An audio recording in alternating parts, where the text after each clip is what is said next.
নমস্কার বন্ধুরা, প্রথমা কিচেনে তোমাদের সবাইকে স্বাগত। আর আমার আজকের রেসিপি কিন্তু সর্ষে ইলিশ। তো দেখতেই পাচ্ছ, সর্ষে ইলিশ করার জন্য এখানে আমার 7 পিস ইলিশ মাছ রয়েছে। আর এটা করার জন্য আমার কি কি লাগবে, এখানে 1 চামচ আদা বাটা, টমেটো কুচি লাগবে, কালো সর্ষে, সাদা সর্ষে, লবণ, হলুদ গুঁড়ো, পোস্ত, কাশ্মীরি লঙ্কার গুঁড়ো আর কাঁচা লঙ্কা। আমি কালো সর্ষে নেব 3 চামচ, সাদা সর্ষে নেব 1 চামচ, আর পোস্ত নেব 1 চামচ, আর কয়েকটা কাঁচা লঙ্কা নিয়েছি। এগুলোকে কিন্তু আমি মিক্সচারে এখন পেস্ট করে নেব। একটু জল দিয়ে নিতে হবে পেস্ট করার আগে। অবশ্যই 1 চামচ লবণ দিয়ে নেবে। লবণ আর কাঁচা লঙ্কা দিয়ে সর্ষেটা পেস্ট করলে কিন্তু সর্ষের তেতো ভাবটা থাকে না। তো আমি মিক্সারে ব্লেন্ড করে নিয়েছি, আর এবার আমি ছেঁকে নেব। ছেঁকে নিলে সর্ষের যে খোসাগুলো সেগুলো কিন্তু বেরিয়ে যাবে।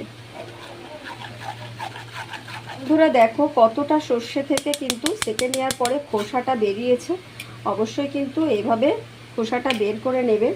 আর আমি এবার মাছগুলোতে লবণ হলুদ মাখিয়ে নেব। লবণ হলুদ মাখিয়ে নেওয়ার পরে কিন্তু বেশ 5 থেকে 10 মিনিট মতো রেখে দেবে। আর সামান্য সর্ষের তেল দিয়ে দেবে। তো মাখিয়ে রেখে দেবে 10 মিনিট মতো। সর্ষে ইলিশ করার জন্য আমি সর্ষের তেল দিয়ে দিচ্ছি কড়াইতে। পুরো রান্নাটাই আমি সর্ষের তেলে করব। তো তেলটা আমার গরম হয়ে গেছে। আমি 2টো কাঁচা লঙ্কা দিয়েছি ফোড়ন হিসাবে।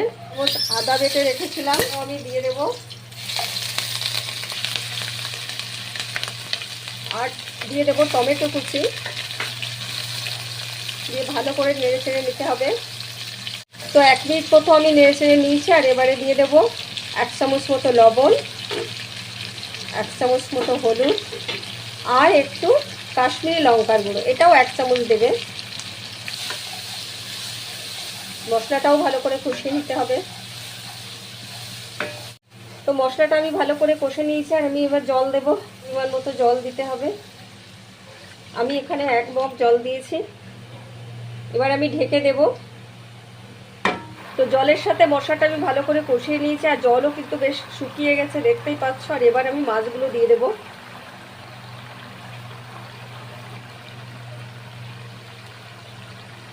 তো আমি 5 মিনিট মতো ঢাকা দিয়ে রেখেছিলাম। আর এখন আমি দিয়ে দেব সর্ষে বাটা, যেটা আমি মিক্সারে ব্লেন্ড করে নিয়েছিলাম।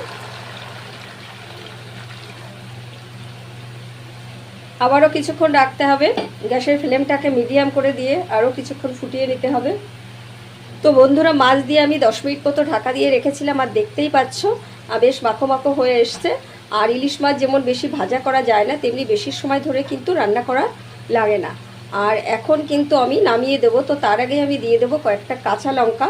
আর এই লঙ্কাটা কিন্তু একদম ঝালের জন্য দেওয়া না, এটা একেবারে লঙ্কার একটা, কাঁচা লঙ্কার একটা সেন্ট আসার জন্য এটা দেওয়া। আর এর উপরে আমি ছড়িয়ে দেবো 1 চামচ মতো সর্ষের তেল। তো পুরো রান্নাটাই আমার কমপ্লিট। আর এখন আমি এটাকে নামিয়ে নেব। তো বন্ধুরা, আমার সর্ষে ইলিশ কিন্তু কমপ্লিট। সর্ষে ইলিশ আমি নামিয়েও নিয়েছি। আর এটা দেখো, দেখতেও যেমন সুন্দর, খেতেও কিন্তু ততটাই টেস্টি। তোমরা অবশ্যই বাড়িতে ট্রাই করো। ভালো লাগলে লাইক কমেন্টস করো। আর যদি তোমরা এরকম ধরনের রেসিপি আরও দেখতে চাও, তাহলে অবশ্যই আমার চ্যানেলটিকে সাবস্ক্রাইব করে আমার পাশে থেকো।